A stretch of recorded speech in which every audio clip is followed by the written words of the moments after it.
Welcome, in front of me is a Huawei Y6 from 2019, and today I'll show you how to enable and set up the Do Not Disturb mode.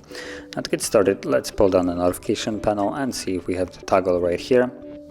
Looks like it's not, so let's tap on the pencil and add it.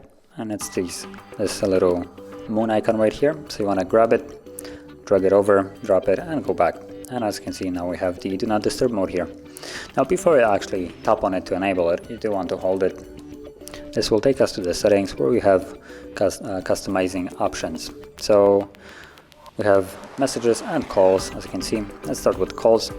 You can accept calls from everyone, contacts only, favorites, or none. Now this is when the Do Not Disturb mode is enabled, so select whichever one you want.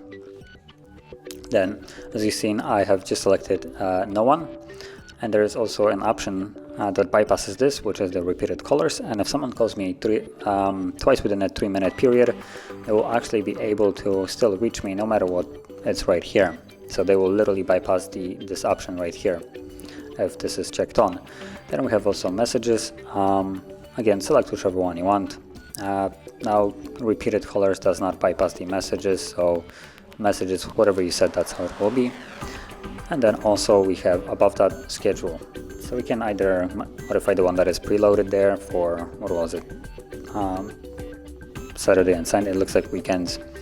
So we can create our own by simply tapping on add one and then selecting days of the week. So we have Monday through Friday, Saturday, Sunday, every day, or custom.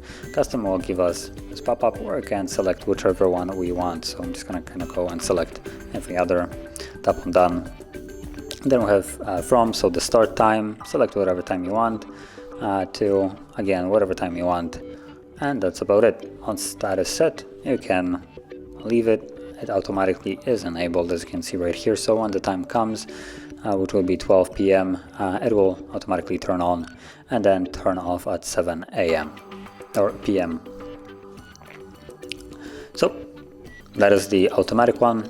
Apart from that, you can still check it on and off yourself by simply tapping on the toggle once you have set it up. So let's enable it, and now we're in Do Not Disturb mode. And once you're done, you will need to turn it off yourself again, otherwise the phone will stay in Do Not Disturb mode. So if you found this very helpful, don't forget to hit like, subscribe, and thanks for watching.